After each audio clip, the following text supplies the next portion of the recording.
रात के 12 बज रहे थे। कुत्ते और बिल्लियों की डरावनी आवाजें आ रही थीं। एक औरत काली साड़ी पहनकर पीपल के पेड़ के नीचे बैठकर गुड़िया बना रही थी। उस औरत ने अपने चारों तरफ एक काला घेरा बनाकर रखा था। उस औरत ने मंत्र का जाप करते हुए एक पुतले पर फूल फेंक रही थी। उसके बाद उस औरत ने किसी लड़की के सर के बाल उस गुड़िया में बांध दिए। मंत्र का उच्चारण करते हुए उस गुड़िया पर किले घुसा रही थी। अचानक से उस गुड़िया से खून बहने लगता है।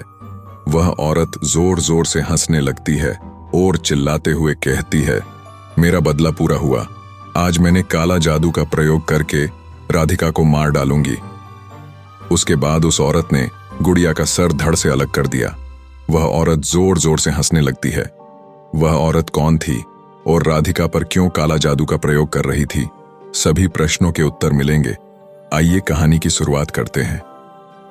22 साल की खूबसूरत राधिका रणबीर राधिका की एक सहेली थी, कामिनी।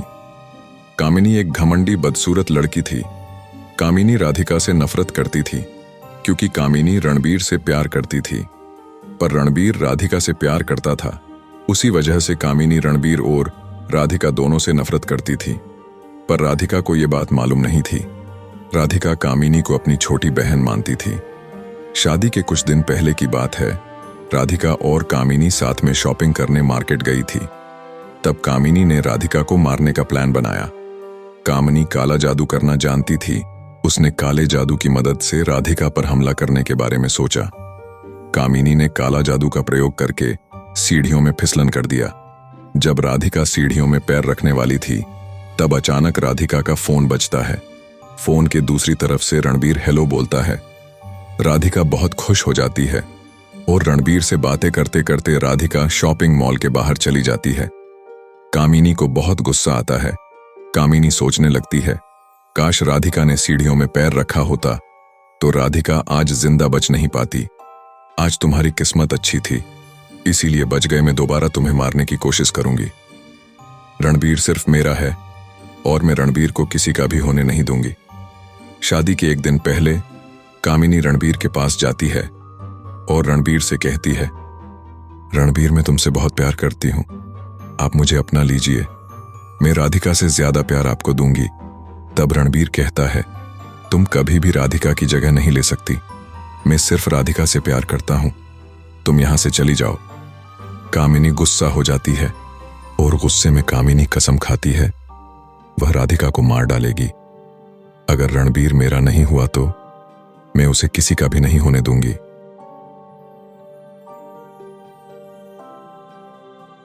शादी वाले दिन राधिका बहुत खुश थी। कुछ लड़कियां राधिका को दुल्हन की तरह सजा रही थी। उसी मौके का फायदा उठाते हुए कामिनी राधिका के सर के 2-3 बाल खींच कर ले जाती है। उस बाल से कामिनी राधिका पर काला जादू का प्रयोग करने वाली थी। कामिनी अपने घर चली जाती है और काले रंग की साड़ी पहनकर रणबीर से मिलने चली जाती है। जब कामिनी रणबीर के घर पहुंचती है, तब कामिनी रोने का नाटक करने लगती है। जब रणबीर घर से बाहर आता है तो देखता है कामिनी दरवाजे के पास बैठकर रो रही थी। रणबीर पूछता है, कामिनी तुम यहाँ क्या कर रही हो? तुम्हें शादी वाले घर में होना चाहिए था। मैंने तुमसे कहा था मैं राधिका से प्यार करता हूँ, फिर दोबारा यहाँ आने की क्या जरूरत थी? तब कामिनी माफी मांगने का नाटक करती है। रणबीर मैं तुमसे माफी मांगने आई हूँ। कल मैंने तुमसे जो भी कहा था सब भूल जाओ। रणबीर मुझे माफ कर दो। इतना कहकर रोने का नाटक करने लगती है। तब रणबीर कहता है, इतना टेंशन लेने की जरूरत नहीं है। मैंने तुम्हें माफ किया, जाओ और अपनी सहेली की मदद करो।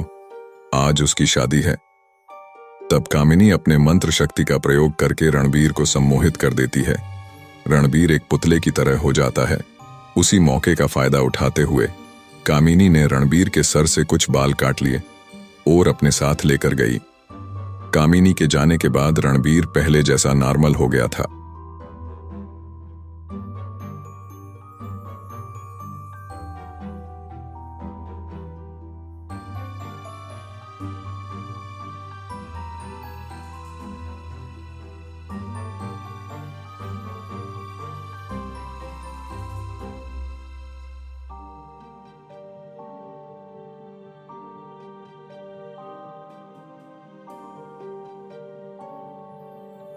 शादी वाली रात राधिका और रणबीर साथ में शादी के मंडप में बैठे हुए थे।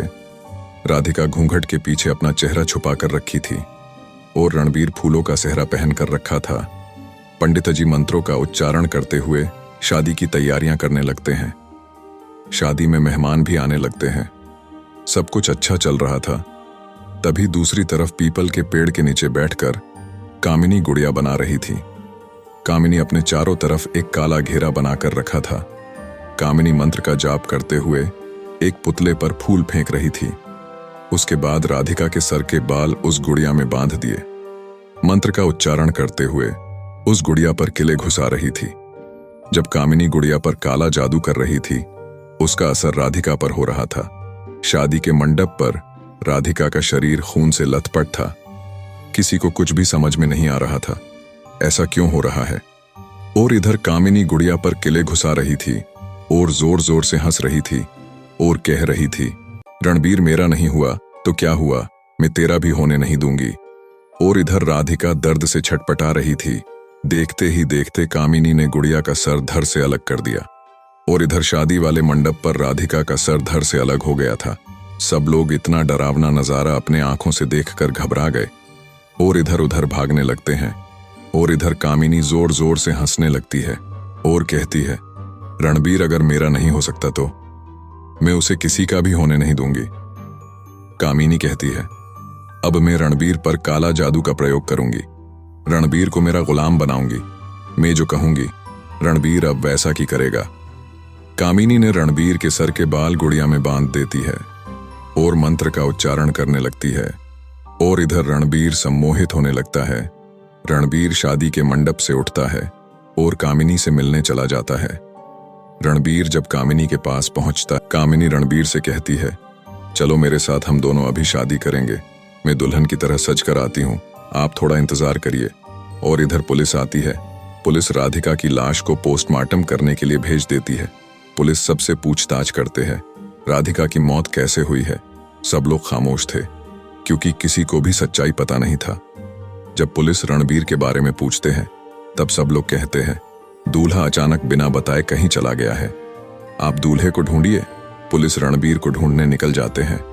और इधर रणबीर शादी वाले मंडप पर कामिनी के साथ बैठा हुआ था। पंडित जी मंत्र का उच्चारण करते हुए शादी की तैयारियां करने लगते हैं। कामिनी बहुत खुश थी क्योंकि कामिनी ने काला जादू का प्रयोग करके रणबीर को हासिल जो किया था, अब रणबीर हमेशा के लिए कामिनी का होने वाला था।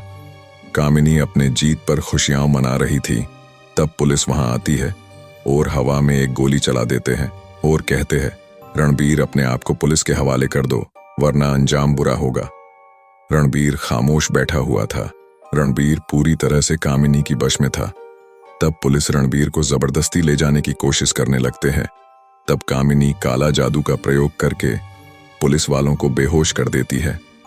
कामिनी पंडित जी से कहती है, आप शादी की रस्म जल्दी से खत्म करिए, मैं नहीं चाहती कोई और आए और इस शादी को रोके। पंडित जी जल्दी जल्दी मंत्र पढ़ने लगते हैं। रणबीर एक पुतले की तरह शादी के मंडप पर बैठा हुआ था। उसे कुछ भी महसूस नहीं हो रहा था उसके साथ क्या हो रहा था। तभी अचानक गोली चलने की आवाज आती है। कामिनी के माथे से खून बहने लगता है। रणबीर पर किया गया काला जादू टूट जाता है। तब रणबीर सामने देखता है, कामिनी के सर में गोली लगी हुई थी और उसकी वजह से कामिनी की मौत हो गई थी। पंडित जी के हाथों में पिस्टल थी। कामिनी के मरने के बाद पुलिस वाले भी होश में आ जाते हैं और पंडित जी को गिरफ्तार कर लेते हैं। पुलिस पंडित जी से पूछताछ करते हैं, कामिनी को क्यों मारा। तब पंडित जी कहते हैं, शादी एक पवित्र बंधन है, शादी दो परिवारों का मिलन है। मैं जबरदस्ती किसी की भी शादी नहीं कराता हूं। कामिनी तो काला जादू करती थी, मैं उसकी शादी कैसे संपन्न होने देता। मैं रणबीर की शादी कामिनी से करा के पाप नहीं करना चाहता था, इसलिए मैंने मौका देखकर कामिनी पर गोली चला दिया। इंस्पेक्टर साहब, आप मुझे गिरफ्तार कर लीजिए, मैं अपना गुनाह कबूल करता हूं। इंस्पेक्टर पंडित जी को गिरफ्तार करके अपने साथ थाने लेकर जाते हैं। जब रणबीर को पता चलता है राधिका अब इस दुनिया में नहीं है, तब रणबीर बच्चे की तरह रोने लगता है। राधिका वापस आ जाओ, मैं तुमसे बहुत प्यार करता हूं, वापस आ जाओ राधिका। राधिका के घर वाले अंतिम संस्कार की तैयारियां करते हैं। रणबीर और सब परिवार वाले साथ मिलकर राधिका को अंतिम विदाई देते हैं। ये हॉरर स्टोरी आपको कैसी लगी? नीचे कमेंट में हमें जरूर बताएं। ऐसी और भी डरावनी कहानियां सुनने के लिए हमें सब्सक्राइब करें। Thanks for watching. Goodbye guys.